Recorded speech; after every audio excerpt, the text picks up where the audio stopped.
suis heureux, je suis content. Donc, les chants du Dieu de la Sainte Bible aujourd'hui. Vraiment, les cantiques étaient de pointe. Vraiment, l'esprit qui est la parole était vraiment présent et Christ lui-même s'est chanté. Félicitations à vos frères, le groupe des chanteurs. Continuez comme ça, que Christ en vous continue de cette manière. Je suis béni ça. Alors, comme nous étions en train de le dire, heureusement, il y a un frère, le frère qui est au bout là-bas, qui dit les choses sont déjà ouvertes et la Bible, il faut bien la lire par la couverture. C'est ça, si je ne me trompe pas, et ainsi de suite. Comprenez que le langage qui est un peu plus lourd, donc si vous n'avez pas saisi pour l'instant, je crois que vous comprendrez certainement avec certaines explications que la Bible va vous donner. Amen. Amen. Mais soyons tout de même attentifs, et même à mon frère bien-aimé qui a tenu ce grand langage, vraiment de bien aussi s'asseoir parce que la Bible risque tout à l'heure de le choquer un peu, de le bouleverser un peu, parce que quoique tous les sceaux ont été donc ouverts par le dernier messager William Marion Branham, en tant que le prophète majeur, messager de cette heure, il est évident qu'il y a eu un temps mort. Il y a eu un temps mort. Quand Branham est parti, il y a eu un temps mort jusqu'à ce que le temps arrive. Donc, entre le temps du soir et le temps de minuit, il y a eu un temps mort. Que se bénisse ça. Et ce temps mort doit être révélé par le ministère de la voix de minuit, Matthieu 21 à 6. Que se bénisse ça. Alors, nous nous présentons à vous. Nous sommes le ministère de la voix de minuit, Matthieu 21 à 6. Nous sommes le ministère de la voix de minuit, Matthieu 25, 1 à 6. Et pourquoi nous sommes là? Nous sommes là pour un rôle bien précis. Et la Bible parle de nous et de cette heure où nous devons être là. Mais avant que vous ne compreniez notre présence, donc à cette heure du milieu de la nuit, il va falloir que vous sachiez qu'avant que le minuit donc se manifeste et que la voix crie au milieu de la nuit, il y a eu des événements qui se sont passés et qui devaient se passer selon Malachie 4, 5 à 6. Amen. La Bible nous dit qu'avant que le jour redoutable de Dieu ne vienne, on va lire ça, Malachie 4, 5 à 6, je vous enverrai Élie le prophète. Malachie. Et il doit jouer des rôles. Le premier rôle qu'il joue, c'est de ramener les cœurs des pères à leurs enfants. Et son second rôle, c'est de ramener les cœurs des enfants à leurs pères. Ils se bénissent. Mais regardez une chose. Quand l'esprit d'Élie serait là, et quand il est venu dans le corps Jean-Baptiste, la Bible dit que l'esprit Christ, appelé le Seigneur Jésus le Christ, était présent. Car entre Jean-Baptiste et le Seigneur Jésus-Christ, il y avait 6 mois. Est-ce qu'on suit très bien? Entre Jean-Baptiste, qui a en lui l'esprit d'Élie, et le Seigneur Jésus-Christ, il y a 6 mois. Donc les deux étaient là à la même époque. Donc, si l'esprit d'Élie vient pour donner les cœurs des pères à leurs enfants, et que le Seigneur Jésus-Christ est là en tant que l'agneau de Dieu pour le sacrifice pour nos péchés, alors, quand l'esprit d'Élie sera dans sa seconde venue, Jésus le Christ sera encore dans sa seconde venue en tant que le Saint-Esprit Père. Amen. Est-ce qu'on suit très bien? Et la Bible va nous donner donc cette chronologie, va nous présenter ces différents événements à partir desquels vous comprendrez que nous, le mystère de la voie de minuit, Matthieu, verset 1 à 6, on devrait être là, car que Jean-Baptiste, au Seigneur Jésus-Christ, dans sa première venue, et donc l'esprit Élie, dans sa seconde venue, en William Marion Branham, alors le Saint-Esprit Père devait être là, car si l'esprit Élie était là, dans sa première venue, l'esprit Christ, étant le Seigneur Jésus-Christ, était présent. Alors dans sa seconde venue, il est évident que l'esprit Christ donc sera encore là dans la seconde venue de l'esprit Élie. Est-ce qu'on comprend mieux? On va demander à la Bible si ce que nous disons est vrai ou faux. N'oubliez pas que la raison du chrétien, ce sont les Saintes Écritures, la Sainte Bible. En dehors de la Bible, le chrétien ne peut pas s'exprimer, puisque toute la Bible est inspirée de Dieu, selon 2 Timothée 3, verset 16. Le chrétien a pour socle, pour appuyer la Sainte Bible. En dehors de la Sainte Bible, il n'y a pas de christianisme. Que je bénisse. Donc, vous avez à vérifier avec nous, avec vos Bibles, ce que disent les Saintes Écritures. Et ce que nous sommes en train de dire, si ce n'est pas écrit, ne venez plus jamais ici. Que je bénisse. Amen. Parce que Dieu ne cherche pas des fidèles. Il cherche les membres de sa famille. Il cherche ses enfants. Car je suis venu chercher et sauver ce qui était perdu. Quand il est conscient qu'il a perdu quelque chose, alors à cette époque, il vient pour chercher ce qui était perdu. Il ne peut pas chercher ailleurs. Il ne peut chercher que là où il a fait perdre sa chose. Tu ne peux pas perdre ton porte-monnaie à jamais et puis tu vas aller chercher ça à Vridi. Tu ne peux jamais trouver. Que se bénisse ça. Voilà Malachie 4, 5 à 6. Malachie 4, versets 5 à 6. Voici, je vous enverrai Élie le prophète, avant que le jour de l'Éternel arrive, ce jour grand et redoutable. Oui, il ramènera le cœur des pères à leurs enfants. Donc le roi du jour, l'esprit d'Élie va ramener le cœur des pères à leurs enfants. Et le cœur des enfants à leur père. Et le cœur des enfants à leur père. Il doit jouer deux rôles. Ramener le cœur des pères à leurs enfants et le cœur des enfants à leur père. De peur que je ne vienne frapper le pays d'interdit. Donc avant que la colère de Dieu ne descende sur la terre, avant que la troisième guerre mondiale ne vienne, Dieu va venir sur la terre. Il faut que Élie vienne d'abord ramener les cœurs des pères à leurs enfants et les cœurs des enfants à leur père. Amen. Avant qu'il ne vienne frapper le pays d'interdit. Je suis béni ça. Or, il y a eu déjà la première guerre mondiale. Il y a eu déjà la deuxième guerre mondiale. Et nous sommes au matin de la troisième guerre mondiale. Pourquoi? Parce que la prophétie donc de Malachie 4, 5 à 6 est accomplie en grande majorité. Et quand ça a accompli complètement, alors Dieu vient pour frapper le pays d'interdit. La troisième guerre mondiale viendra. Et la quatrième guerre mondiale viendra pour tout détruire. Amen. Que je bénisse. Lisons donc Luc 1, à partir du verset 8 jusqu'au verset 18. On lit rapidement. Luc 1, verset 8 jusqu'à 18. Or, pendant qu'il s'acquittait de ses fonctions devant Dieu, selon le tour de sa classe, il fut appelé par le sort, d'après la règle du sacerdoce, à entrer dans le temple du Seigneur pour offrir le parfum.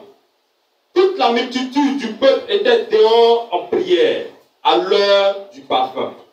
Alors, un ange du Seigneur apparut à Zacharie et se tint debout à droite de l'autel des parfums. Zacharie fut troublé en le voyant, et la frayeur s'empara de lui. Mais l'ange lui dit, ne crains point. Zacharie, ne crains point. Zacharie, Oui, car ta prière a été Ta exaucée. prière a été exaucée. Ta femme Élisabeth Ta femme Élisabeth t'enfantera un fils. va t'enfanter un fils. Et tu lui donneras le nom de Jean. Et tu vas lui donner le nom de Jean. Donc le nom de l'enfant s'appelle Jean. Dieu va nous communiquer maintenant quel est le nom de l'esprit de l'enfant qui s'appelle Jean. Continue. Il sera pour toi un sujet de joie et d'allégresse. Et plusieurs se réjouiront de sa naissance. Car il sera grand devant le Seigneur. Il ne boira ni vin, ni liqueur enivrante. Et il sera rempli de l'Esprit Saint dès le sein de sa mère. Il ramènera plusieurs des fils d'Israël au Seigneur. Donc il va ramener plusieurs des fils du Seigneur d'Israël au Seigneur. Leur Dieu. Le Dieu. Il marchera devant Dieu. Il va marcher devant Dieu Avec l'esprit et la avec puissance d'Élie. l'esprit et la puissance d'Élie.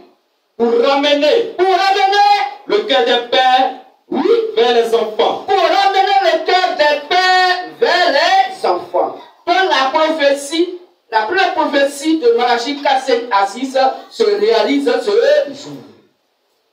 L'esprit Élie, donc Dieu a parlé dans Malachie 4, 5 à 6, qui doit ramener le cœur des pères à leurs enfants, doit être fait manifester par qui? Le frère Jean, appelé Jean le Baptiste. Il est rempli de l'Esprit Saint, dans le sein de sa mère, et l'Esprit qui est en lui s'appelle Élie. Il va ramener les cœurs des pères à leurs enfants. Donc c'était de lui.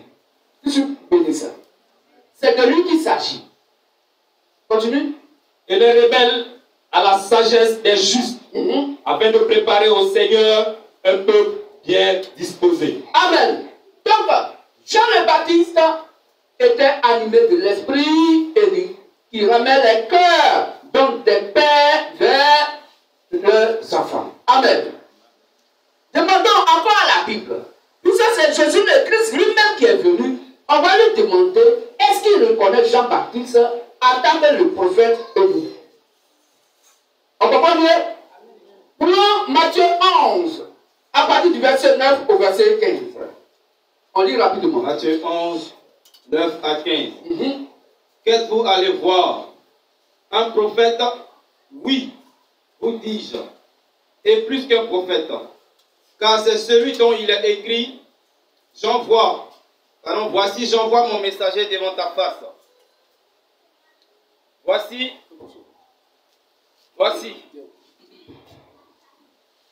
j'envoie mon messager devant ta face, pour préparer ton chemin devant toi. Je vous le dis en vérité, parmi ceux qui sont nés des femmes, il n'en est point paru de plus grand que Jean-Baptiste. Cependant, le plus petit dans le royaume des cieux est plus grand que lui. Depuis le temps de Jean-Baptiste jusqu'à présent, le royaume des cieux est forcé. Et ce sont les violents qui s'en emparent. Car tous les prophètes et la loi ont prophétisé jusqu'à Jean. Et si vous voulez le comprendre, c'est lui qui est l'Élie. Qui devait venir. Donc Jésus confirme que Jean-Baptiste est le Élie qui devrait venir. Donc son rôle, quand Jean-Baptiste est venu, il a ramené le cœur des pères à leurs enfants. Amen.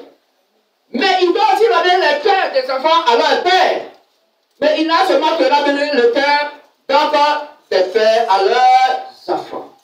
Et Jean-Baptiste est mort, il est parti. Donc il est évident, comme Dieu veut sur sa part pour l'exécuter, alors l'esprit Élie reviendra sur la terre pour la seconde fois dans un autre corps. Amen. Que je bénisse. Que je bénisse. Amen. Donc quand Jésus-Christ était sur la terre, il dit quoi? Il dit, je vous enverrai un consolateur, le Saint-Esprit. Quand il viendra, il va vous conduire dans toute la vérité. Et quand le Saint-Esprit est descendu, alors le Saint-Esprit a conduit les apôtres du Seigneur Jésus-Christ dans toute la vérité. Amen. Or, Dieu, en tant que Père, a créé le monde. Et il a fait toutes ces choses dans le matin. Donc Dieu attend que le Père a créé toutes choses dès le matin. Je suis béni ça. À midi, il vient attaquer le Fils de l'homme, appelé le Seigneur Jésus-Christ, pour le sacrifice expiatoire pour nos péchés. Et vers le soir, il envoie le Saint-Esprit. Donc Dieu, étant Père, Fils et Saint-Esprit, il vient le matin, il donne la vie, à midi pour le pardon de nos péchés, il meurt à la croix, son sang se verse, et le soir, il vient attaquer le Saint-Esprit. Je suis béni ça. Je suis béni ça. Raison pour laquelle, quand nous lisons 5 14, 7, la Bible dit, il y a un jour unique connu de Dieu, où il ne fera ni jour ni nuit, mais vers le soir, la lumière paraîtra. Il n'a pas dit à midi, il n'a pas dit le matin, mais il dit vers le soir. Or, le Saint-Esprit est venu vers le soir, pour conduire dans toute la vérité. Je suis béni ça. Je suis béni ça. Amen. Donc, avant que le jour de Dieu ne vienne, au moment où l'esprit Élie était là, en Jean-Baptiste, Jésus le Christ était là. Car Élisabeth était enceinte de 6 mois, quand Marie est venue pour dire que, vraiment, l'ange Gabriel m'a parlé pour dire je dois concevoir. Et l'enfant qui était dans le sein d'Élisabeth a tressailli de joie. Pour confirmer qu'il est en présence de son Dieu. Amen. Je suis béni ça. Alors, si Jésus le Christ était là, quel était lui son rôle qu'il devait jouer? Je suis béni ça. Et nous allons lire Esaïe 61, à partir du verset 1 à 3. On va lire ça rapidement. Pour que vous compreniez que le mystère de la voix de Dieu, Matthieu 25 à 6 que nous sommes, nous devrions être là aujourd'hui. Mais si vous ne connaissez pas le calendrier de Dieu, l'enlèvement va se passer sur vos nez et vous ne verrez rien. Je suis béni. Parce que vous ne savez pas à quelle heure nous sommes, à quel temps nous sommes, à quelle époque nous sommes. Je suis béni. Ésaïe 61, verset 1 à 3. L'Esprit du Seigneur, l'Éternel est sur moi. L'Esprit du Seigneur, l'Éternel est sur moi. Car l'Éternel m'a oint pour porter de bonnes nouvelles. Oui. Aux malheureux. Aux malheureux. Il m'a envoyé pour guérir ceux qui ont le cœur brisé. Pour proclamer aux captifs la liberté et aux prisonniers la délivrance. Ok.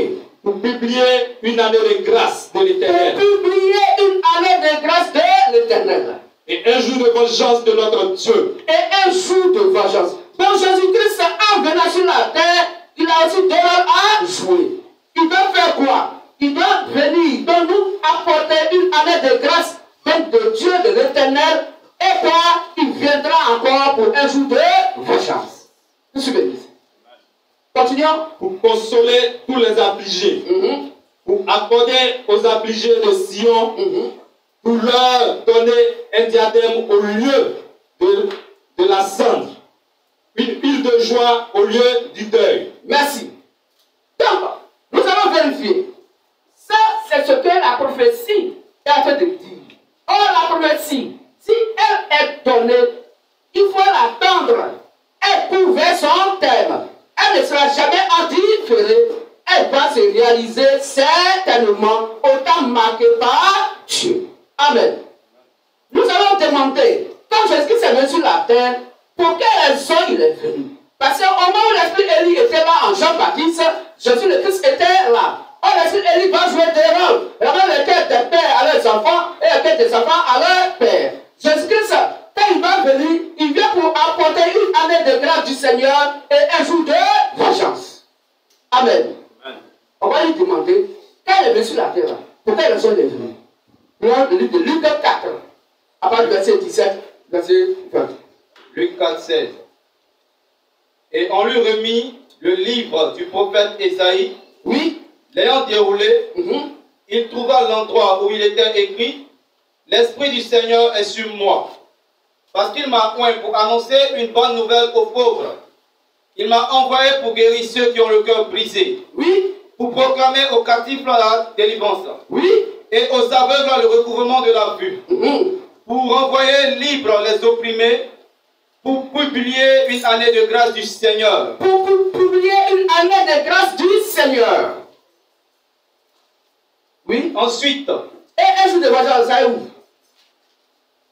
Est-ce qu'il a dit, et un jour de vengeance du Seigneur? Il dit, pour publier une année de grâce du Seigneur. Et un jour de vengeance, il ne parle pas de ça, hein. La suite. Ensuite, il roula le livre. Il n'a pas fini de lire le verset. Il roula le livre. Le remit au serviteur. Il le remet donc au serviteur. Et s'assit. Et Jésus s'assoit et il dit. Tous ceux qui se trouvaient dans la synagogue avaient les regards fixés sur lui. Mais c'est normal. C'est des gens qui connaissent la Torah, l'Ancien Testament. Et puis ils savaient que Jésus n'a pas pu de lire ce verset. Donc tout le monde avait les regards fixés sur lui. Alors il commença à leur dire. Il leur dit. Aujourd'hui, cette parole de l'Écriture que vous venez d'entendre est accomplie. Aujourd'hui, cette parole de l'Écriture que vous venez d'entendre est accomplie. Qu'est-ce qui est accompli? Un jour donc, de grâce du Seigneur. Le jour de vengeance n'est pas encore accompli. Est-ce qu'on suit très bien? Donc Jean-Baptiste est venu, attendre la première venue de l'Esprit Élie, pour amener les cœurs des pères à leurs enfants. Après l'Esprit Élie devait aussi ramener les cœurs des enfants à leurs pères. Jean-Baptiste, il vient, l'Esprit Élie en lui va ramener les cœurs donc des pères à leurs enfants. À savoir le Seigneur Jésus-Christ. Est-ce toi celui qui devait venir? Il dit non, c'est pas moi. Je ne suis même pas digne de pouvoir dénouer donc le couloir de ces sandales. Non, mais je vous dis, celui dont je vous parle aujourd'hui, cette personne m'a déjà précédé. Ah! Pour dire, il est venu avant moi. Il était avant moi. Il m'a déjà précédé. Mais pourtant, c'est toi qui dois l'annoncer. Mais il dit, il m'a déjà précédé. Que je bénisse. Est-ce qu'on comprend mieux? Donc, frères et sœurs, regardez bien les Saintes Écritures.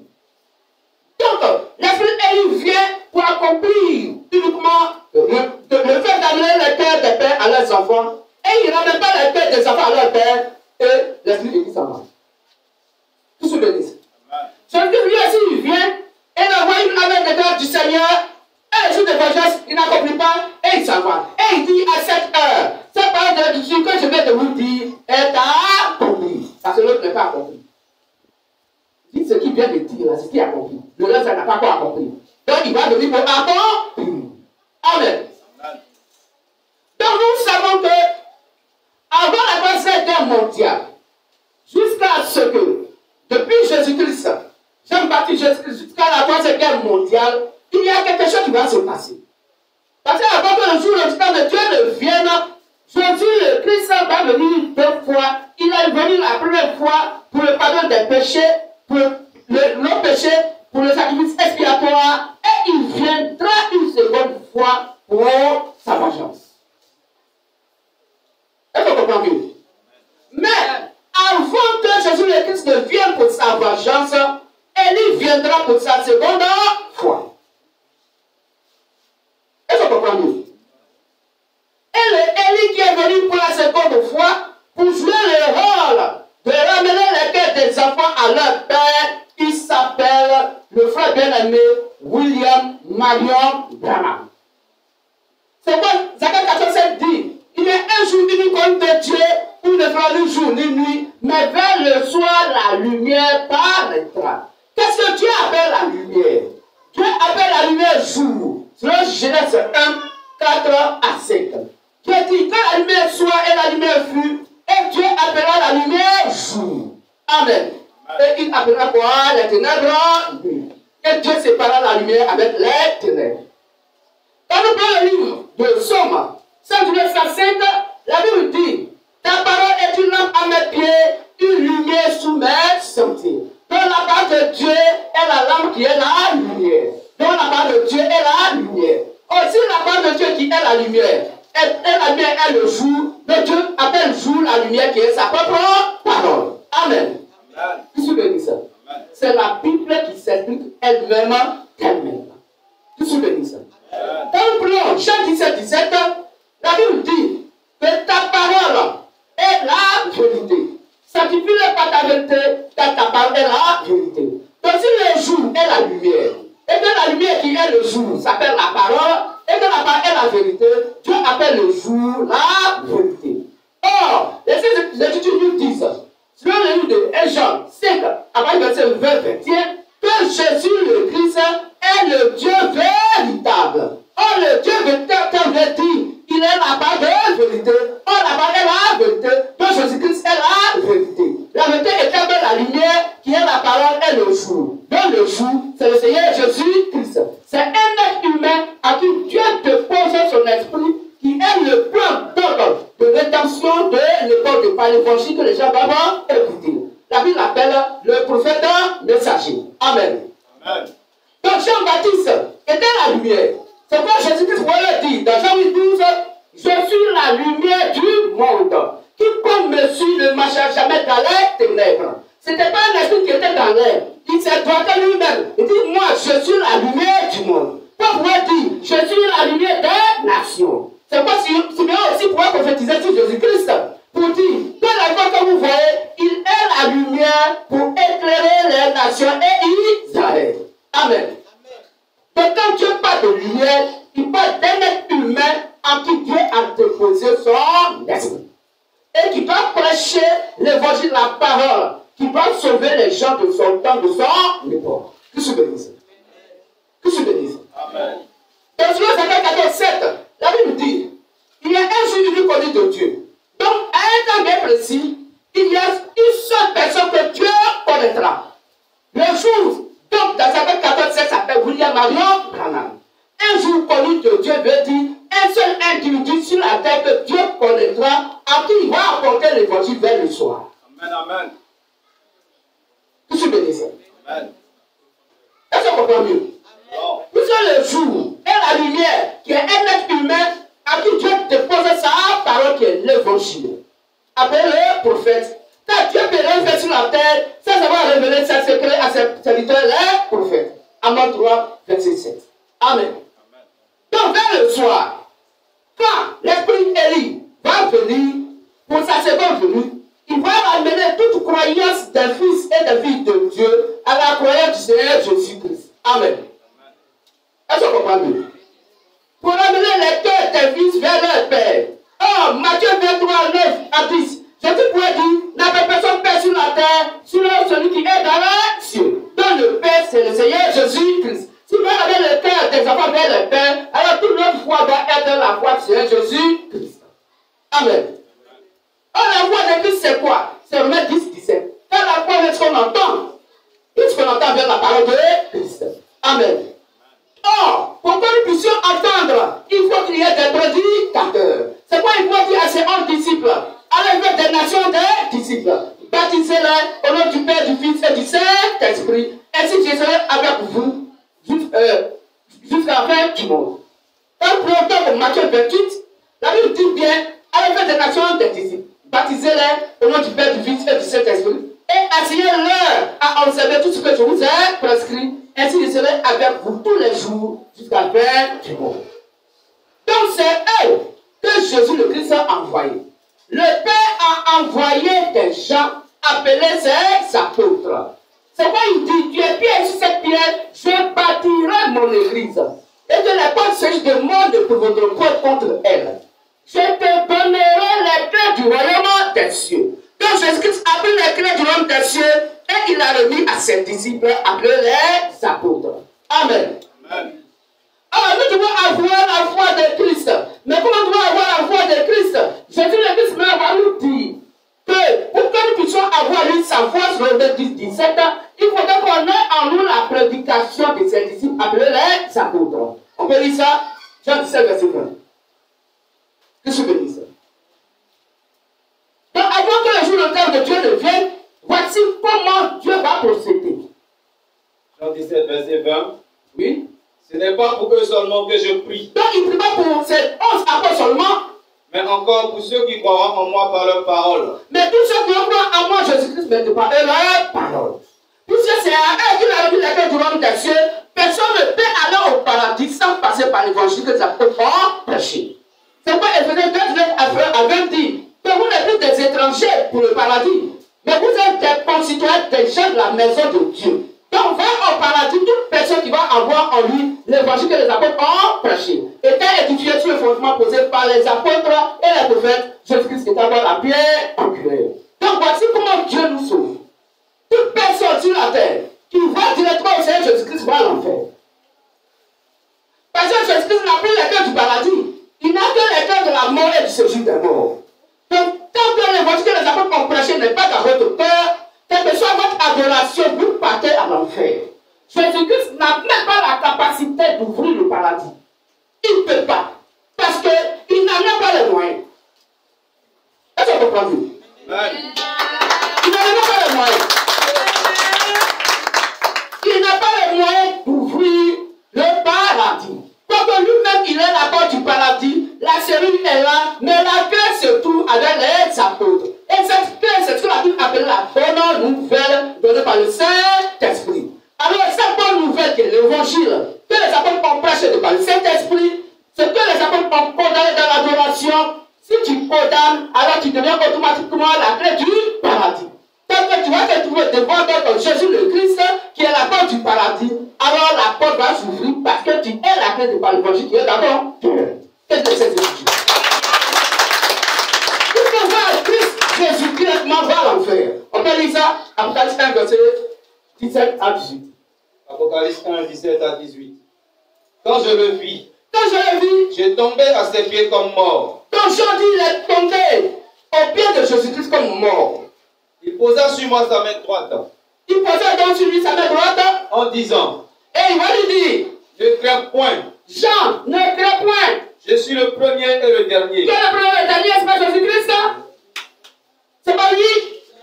Ok, continue. Et le vivant. Il est le vivant. J'étais mort. Qui était mort hier? Continue. Et voici. Je suis vivant au siècle des siècles. Qui était mort hier et qui était ressuscité par vous au siècle des siècles? C'est pas Jésus-Christ? Continue. Je tiens les clés de la mort. Il tient les clés de la mort. Et du séjour des morts. Et du séjour des morts. La suite. Et clés de paradis. Ça y arrive d'abord. Continue la suite. Écris donc les choses que tu as vues. C'est fini. C'est fini.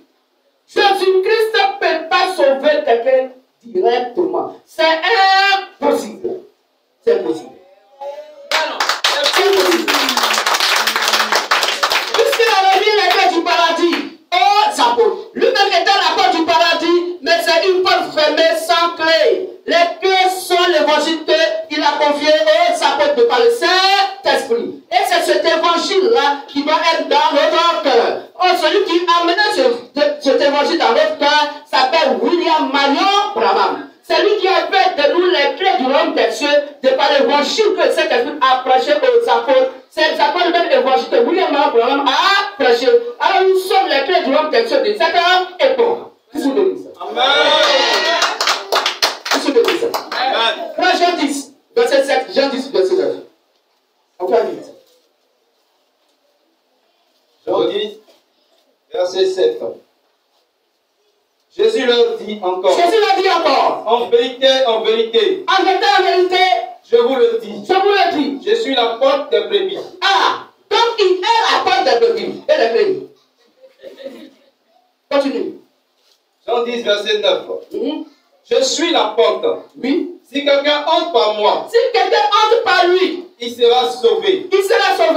Il entrera, il va entrer, il sortira, et il va sortir. Et il trouvera des pâturages. Et il va trouver des pâturages. Donc il faut entrer par lui d'abord pour avoir tout ceci. C'est pourquoi dans Jean 14,6 il pouvait dire, je suis le chemin, la vérité et la vie. Nous ne pouvons aller au Père que par moi. Il est la porte par laquelle on doit passer. Mais comment passer par lui pour aller au Père? C'est ce qu'il nous dit de par l'évangile, qu'il a confié la clé qui est la bonne nouvelle aux apôtres. Allez-y voir les apôtres, ils vont donner la clé qui est la bonne nouvelle. Et la seule personne, après donc Paul, jusqu'aux autres messagers de cette acte de nation qui sont venus, parce que Dieu en a envoyé 7 messagers, depuis Paul à Branham, Branham fut le dernier messager.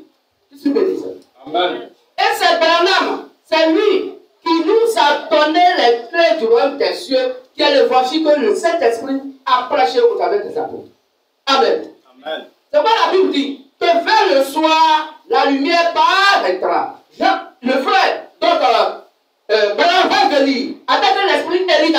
foi pour ramener nos cœurs, notre croyance, notre adoration à l'adoration des apôtres. Pour quelle raison? Parce que Galates 1:6 à 9 dit que si quelqu'un adore Dieu, en Dieu de l'évangile que les apôtres ont prêché, cette personne est maudite de voir en fait. On peut lire ça? Galates 1:6 à 9. Galates 1, verset 6 à 9. Je m'étonne que vous vous détourniez si promptement de celui qui vous a appelé par la grâce de Christ pour passer à un autre évangile. Non pas qu'il y ait un autre évangile, mais il y a des gens qui vous troublent et qui veulent renverser l'évangile de Christ. Ok. Mais quand nous-mêmes, les apôtres, quand un ange du ciel annoncerait un autre si évangile, un ange descend du ciel et qu'il prêche un autre évangile que nous les apôtres on a prêché, que ce temps soit maudit, qu'il soit anathème. Continue. que celui que nous vous avons prêché, qu'il soit anathème. Okay. Nous l'avons dit précédemment. Oui. Et je le répète à cette heure. À cette heure, je répète. Si quelqu'un vous annonce un autre évangile, prêche un autre évangile, que celui que vous avez reçu, oui, qu'il soit anathème. qu'il soit maudit. Amen. Donc c'est clair, frères et sœurs. Aucun ne peut aller au paradis en dehors de l'évangile que le Saint-Esprit a prêché au travers des apôtres. Et ils sont nos pères dans la foi. Et celui qui a ramené notre croyance, notre adoration à l'adoration des apôtres du Seigneur Jésus-Christ est venu vers le soir. Il s'appelle William Marion Branham. Je suis béni. Il est l'élu qui devait être là. Donc dans sa seconde venue, pour amener notre croyance, notre adoration à l'adoration du Seigneur Jésus-Christ. Or, pour que nous puissions avoir la foi de Jésus-Christ, il faut qu'on ait le évangile que les apôtres ont prêché. C'est celui qui a dit dans Jean 17, 20, qu'il ne prie pas uniquement pour eux, les apôtres, mais il prie pour tous ceux qui ont cru en lui, Jésus-Christ, mais de par eux leur parole. Je suis béni. La raison pour laquelle les apôtres vont dire, le Saint-Esprit nous dit que si quelqu'un connaît Dieu, nous écoute. Mais celui qui ne connaît pas Dieu ne nous écoute pas. C'est par là qu'on le connaît. Celui qui a l'esprit de vérité qui va dans le paradis et l'esprit de l'erreur qui va à l'enfer. En Dieu de l'évangile des apôtres, il n'y a pas de chrétien sur la terre. Il n'y a pas de sauvé. Parce que chaque enfant doit rentrer dans l'héritage de son père. Or, notre héritage, c'est l'évangile que le Saint-Esprit a prêché au travers de nos pères dans la foi appelés les apôtres. Tu suis béni. Tu suis béni. On peut dire ça? Tu vois 1 Jean 4, 4 à 6. 1 Jean 4, 4 à 6. 1 Jean 4, 4 à 6. Vous petits enfants, vous êtes de Dieu. Vous êtes de Dieu. Et vous les avez vaincus. Et vous les avez vaincus. Parce que celui qui est en vous est plus grand que celui qui est dans le monde. Celui qui est en vous, Christ en vous est plus grand que Satan qui est dans le monde. Eux, ils sont du monde. Et ils sont du monde. C'est pourquoi ils parlent d'après le monde. C'est pourquoi, et quand ils prêchent d'après le monde. Et le monde les écoute. Et le monde les écoute. Qui veut avoir qui veut avoir un voyage, qui veut avoir l'argent, qui veut une voiture. C'est quel évangile? Au commencement était une voiture, au commencement était une maison, au commencement était une femme, au commencement était un homme. Non, au commencement était la parole. Les chrétiens parlent la parole. Que je bénisse. Mais eux, c'est les choses sociales. L'évangile est basé sur le social. Mais quel homme qui n'aime pas le social? Si on dit, voici une église, on dit, le prédicateur il prêche et puis il dit, je vais distribuer des sacs de l'eau aux gens. Si même quelqu'un, même qui fait là-bas, s'il attend qu'ici on distribue ça de riz cadeaux, il va rentrer. Or, dans le monde, qui distribue les choses cadeaux sont les ONG. Donc des églises qui sont des ONG sur la terre. Des petits moyens à te dire, et de faire. Dieu n'est pas dedans. Dieu n'est pas dans la distribution de quoi que ce soit. Jésus-Christ lui-même est venu sur la terre. Dites-moi, montrez-moi un seul verset où Jésus-Christ a donné travail à l'aide de cet esprit qu'il a venu. Dites-moi, lequel l'a accompagné à se marier? Dites-moi. L'évangile n'est pas venu pour le social, mais l'évangile est venu pour rétablir quelque chose qui a été détruit dans le commencement par Adam et Ève. Quand la femme Ève a écouté le serpent ancien, alors Satan a détourné le plan de Dieu. C'est ce plan de Dieu que Dieu doit redresser, qu'il doit rétablir. Et c'est nous le mystère d'avoir le milieu Matthieu verset 6 qui alors rétablit le plan de Dieu que Satan a détruit. Comme lui, il sait que nous sommes là, alors il est donc obligé d'accélérer son processus pour pouvoir manifester donc Apocalypse Apocalypse 13, 16 à 17. Aujourd'hui, il va donc envoyer le coronavirus, envoyer le 666, il va le manifester, toujours parce qu'il sait que déjà l'épouse est sur la terre et la loi va avoir lieu. N'oubliez pas que c'est lui, Satan, dans Hérode, qui a mis Jean-Baptiste en prison. Est-ce qu'on comprend mieux? C'est lui, Hérode, manifesté par Satan, allumé de Satan, qui a mis Jean-Baptiste en prison. De la même manière que la femme Ève avait fléchi les genoux d'Adam et que Dieu a chassé Adam dans le jardin d'Éden, de la même manière que la fille d'Hérode était avec de danser, et lui a dit, donne-moi tous les biens que tu veux, mais la moitié même de mon royaume et je te donne. La fille allait voir sa mère. Elle dit, mais maman, le monsieur là, il me dit de lui demander ce que je veux. Il dit, va, et demande-lui la tête de Jean-Baptiste. La femme qui détruit quoi? La parole. Car Jean-Baptiste est la parole incarnée. Amen. Je suis béni. Amen. Alors, pour sa fête, il a fallu que la parole soit tuée. Est-ce que vous comprenez mieux? Pour la fête des robes, il a fallu que la parole soit tuée. Donc quand Jésus le Christ va donc faire aussi sa fête dans le millénium avec son épouse, aussi Satan sera mis aussi en prison. Il va avoir la part de Jean-Baptiste en prison. Satan va être dans le millénium en prison. Est-ce que vous comprenez? Je suis béni. Donc frères et sœurs, voici ce que la Bible dit.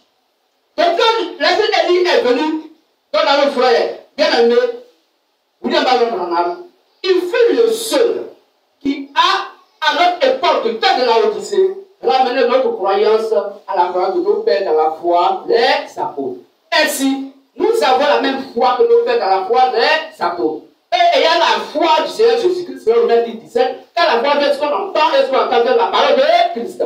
Tous ceux, ils avaient déjà la parole de Christ par le Saint-Esprit, leur disant que je vous enverrai le consolateur le Saint-Esprit, quand il viendra, il vous assurera toutes choses. Ainsi, nous avons la même foi que les apôtres. Amen. Et ayant la même foi que le Seigneur Jésus-Christ. Que vous bénisse. Amen. Amen. Alors, frères et sœurs, il est évident que si donc Élie vient dans sa seconde venue, à William Marion Branham, alors, puisque entre les deux, il n'y avait que 6 mois, on doit donc chercher à comprendre et à savoir. On doit scanner dans le monde entier quelle est l'assemblée de l'Église qui a le même évangile que Branham. Et qui sont nos pères dans la foi. Amen. Je suis béni. Or, il y a que le 17 la voix de minuit, Matthieu 25 est assise. Puisque nos frères, appelés de la LDS, sont endormis sur Matthieu 25 est assise. Donc il n'y a que nous qui détenons la vérité absolue. Car la vérité de Branham a été engloutie dans leur cœur de par la pensée humaine. La Bible dit qu'elles attendaient l'époux, et comme l'époux tardait à venir, les divins se sont assoupis et se sont endormis. Or, le fait que les divins soient assoupis et endormis, c'est l'évangile qui est endormi dans leur cœur. Or, la Bible dit, n'attristez pas le Saint-Esprit de Dieu qui habite en vous. Ce qui attriste donc la part de Dieu, le Saint-Esprit de Dieu en l'homme, c'est la pensée humaine. Ce que la Bible n'a pas dit, et que tu prends ça en compte, tu mélanges avec la part de Dieu, Dieu n'est plus là. Que tu bénisses. Dieu est mort en toi. Que tu bénisses. Donc, frères et sœurs, après le passage de William Branham, il est évident que le grand maître de l'île viendrait sur la terre, dans un corps humain. Regardez un peu la question qu'on lui pose. Laissez-lui pas la question. Mais, dis-nous, quand sera donc un avènement et la fin donc du monde? Il dit, pour ce qui concerne mon avènement, on va vous dire que le Christ est ici, qu'il est là, qu'il est ici, qu'il est de l'autre côté, ne croyez pas. Que je te dise. Maintenant, il dit, regardez dans le monde. Parce que pour mieux comprendre Dieu, il faut aussi bien comprendre la nature. Parce que Dieu est un esprit. Tant que son esprit n'est pas en toi, tu ne peux pas le comprendre. Que je te dise. Et comme à ce moment, le Saint-Esprit n'était pas encore venu, les apôtres ne pouvaient pas comprendre le langage de Jésus-Christ. Alors il va balancer leurs yeux sur les phénomènes physiques. Il dit, avant que ce moment-là arrive, il va y avoir des guerres et des bruits de guerre. Une nation sera contre une nation. Il va y avoir la famine et il va y avoir des maladies incurables. Amen. Quand vous verrez ces choses, Ce n'est pas encore la fin, mais ce n'est que les douleurs de l'enfantement. Or, il y a déjà eu la Première Guerre mondiale, après la mort et la résurrection de Jésus-Christ. Il y a déjà eu la Deuxième Guerre mondiale, après la mort et la résurrection de Jésus-Christ. Nous sommes déjà au matin de la Troisième Guerre mondiale. Or, avant que la Troisième Guerre mondiale se manifeste, l'épouse doit quitter la terre. Puisque c'est Dieu qui a dit que tu ne feras point du mal à l'huile et au vin. Aucun des cheveux de l'épouse ne peut être perdu. Pourquoi? Parce que selon Matthieu 24, 24, aucun élu de Dieu ne peut être son bon séduit. Donc, les raisons pour lesquelles, frères et sœurs, nous devons comprendre que nous sommes pendant la période de la seconde venue du Seigneur Jésus-Christ. Amen. Mais vous vous direz encore, mais comment? Jésus dit, avant que lui ne vienne, le figuier va le verdir. C'est dans Matthieu 24. Il dit, quand vous allez voir le figuier le verdir, dites-vous que le fils de l'homme est déjà là, le bien proche. Or, le figuier, donc de Dieu s'appelle le peuple d'Israël. C'est en avril 1948, hier, que Israël est devenu une nation. Que Israël est devenu une nation, alors Jésus-Christ est déjà près, il est déjà là. Que suis bénissant. Que suis bénissant. Or, regardez, au moment où Jean-Baptiste était là, l'esprit d'Élie était, l'esprit Christ était déjà là. Que suis bénissant. De 48 jusqu'à aujourd'hui, nous sommes dans une soixantaine d'années. Ou bien, c'est pas ça? 1948 hier. Or, Branham est mort en 1965. Donc c'est devant Branham qu'Israël est devenu comme une nation. Avant qu'il ne parte, il va dire à l'esprit d'Élie là-bas qu'effectivement, le figuier a reverti. Vous savez, il est la seule personne qui était le prophète messager du dernier temps qui doit rendre compte donc, du temps de la fin, qui concerne donc le temps de la Odyssée. Devant lui à 48, Israël est devenu une nation. Que se bénisse. Donc il est évident que Dieu serait sur la terre dans un corps humain, attaque le Saint-Esprit Père. C'est quoi il leur dit? Pour ce qui concerne le jour et l'heure, personne ne connaît le jour et l'heure. Si ce n'est le Père seul. Aucun homme ne connaît le jour et l'heure. Aucune personne ne connaît le jour et l'heure. Aucune personne, même un prophète, ne connaît le jour et l'heure, si ce n'est le Père seul. Pour ce qui concerne donc l'enlèvement, or, pour payer l'enlèvement, il faut que Dieu vienne sur la terre au milieu de la nuit pour pouvoir retentir la voix. Au milieu de la nuit, en criant, voici l'époux, allez à sa rencontre. La voix qui a crié au milieu de la nuit est la voix de la seconde venue du Seigneur Jésus-Christ, attaque le Saint-Esprit Père pour pouvoir donc venir prendre son épouse pour aller se marier. Donc voici, frères et sœurs, comment le livre de Malachie 4, 5 à 6 se manifeste dans les deux venues de l'Esprit de Dieu sur la terre et les deux venues de la manifestation donc de l'Esprit Christ sur la terre. Dans la personne de Jésus-Christ et sa seconde venue aujourd'hui dans le ministère de la voie de minuit, Matthieu 25 et à 6. Et nous, ministère de la voie de minuit, Matthieu 25 à 6, nous reconnaissons qu'il n'y a que le ministère de la voie de minuit, Matthieu 25 à 6, qui a l'évangile authentique que Branham a prêché. Nous ne sommes pas venus pour apporter un autre évangile. Nous prêchons exactement l'évangile que Branham a prêché. Puisque les 10 vierges sont endormies et la lampe qui est la part de Dieu, qui est la part de Dieu, étant éteinte, donc la part de Dieu est éteinte dans leur cœur. Le Saint-Esprit est éteint dans leur cœur. Nous, notre rôle, c'est de réveiller le Saint-Esprit des 5 vierges sages. Amen. C'est pourquoi aujourd'hui, beaucoup de frères LDS viennent au ministère de la voie de minuit. Parce que les temps sont déjà finis. Les temps sont terminés. Quand la dernière personne va rentrer, alors l'enlèvement va avoir lieu. Mais regardez en même temps aussi, donc dehors, pour dire, regardez ce qui se passe dans l'actualité. Aujourd'hui, il y a la Russie qui est venue en Afrique. Aujourd'hui, la Chine est prête pour être en Afrique. Or, la Troisième Guerre mondiale va naître entre les États-Unis et quoi? Et la Russie et la Chine. Parce qu'ils vont vouloir réconcilier, de par le pape, ils vont vouloir réconcilier la Palestine et quoi? Israël. Or, quand il va y avoir un petit temps de paix,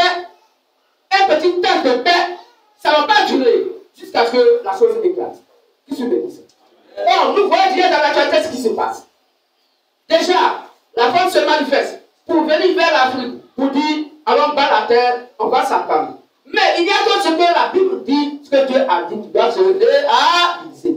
Frères et sœurs, les temps sont terminés, nous sommes à la fin de toutes choses. Tout ce que les gens sont en train de faire, c'est Dieu qui les pousse à poser ses pions pour que la volonté parfaite de Dieu puisse s'accomplir. Parce que Jésus le Christ va venir dans sa vengeance. La Deuxième Guerre mondiale, elle est déjà là. Et c'est nous le mystère de la loi de Muni, Matthieu 25 à 6, nous parlons donc de cette guerre. Oui, pourtant vous voyez l'actualité, et vous sentez déjà que la guerre froide se manifeste, et depuis longtemps. Mais elle sera très chaude à peu de temps, parce que le Vatican va commencer à se manifester. Le dragon rouge, c'est que la femme a enfanté le fils que nous sommes. Le LVM est déjà là, pour faire le rassemblement entre la LDS et le MVM. Les 5 sages vont se rassembler au même évangile. Et à partir de cet instant, le Vatican va comprendre qu'il y a beaucoup d'autres de ces adeptes qui quittent les églises. Leur argent ne rend plus bien. Parce que beaucoup viennent maintenant au MVM. Parce que c'est à nous qui devons manifester toute la gloire de la dernière maison de notre Dieu. Parce que nous sommes la gloire de la dernière maison du Seigneur Jésus le Christ. On doit le manifester sur la terre pour bouleverser le monde entier. Jusqu'à ce que le Vatican puisse se soulever. Le dragon rouge puisse se soulever contre le fils que nous sommes, pour pouvoir avaler l'enfant. Mais la Bible dit que quand le dragon rouge a ouvert la bouche pour avaler l'enfant, alors l'enfant fut enlevé. L'enlèvement va avoir lieu. Or, le Dieu nous dit qu'il ne fera pas encore 5 ans qu'il y ait l'enlèvement. Car la Troisième Guerre mondiale va se manifester d'ici 5 ans. Or, avant que la Troisième Guerre mondiale ne se manifeste, il va falloir d'abord que l'enlèvement ait lieu. Raison pour laquelle Dieu nous demande, pour ceux qui peuvent aller donc dans l'enlèvement, chacun d'entre nous doit vivre la sanctification de l'évangile. Voici ce que Dieu nous demande maintenant. Il sait que l'évangile est dans nos cœurs, mais ça ne suffit pas. Oui, tout ce que la Bible dit, je peux pas dire, mais tu peux avoir toute la foi. Mais si tu n'as pas l'amour, la charité n'est pas dans ton cœur, tu n'es comme un air qui retentit. Tu n'es rien du tout. Or, l'amour de Dieu, c'est de garder les commandements de Dieu. Les commandements de Dieu, c'est la parole de Dieu. Et cette parole nous est donnée par le QG. Et le QG nous amène à être des hommes et des femmes transformés de par la parole. Que je bénisse. C'est pourquoi nous devons écouter ce que le QG nous dit. Et que nous puissions donc marcher selon donc les recommandations. Parce que les temps sont finis, nous devons aller dans l'enlèvement. Il n'y a rien pour nous sur la terre. Tout appartient à Satan. Il n'y a rien. Il n'y a rien pour vivre de sur la terre. C'est la raison pour laquelle on souffre déjà sur la terre. Parce que dans le millénium, on va se réjouir. Que je bénisse.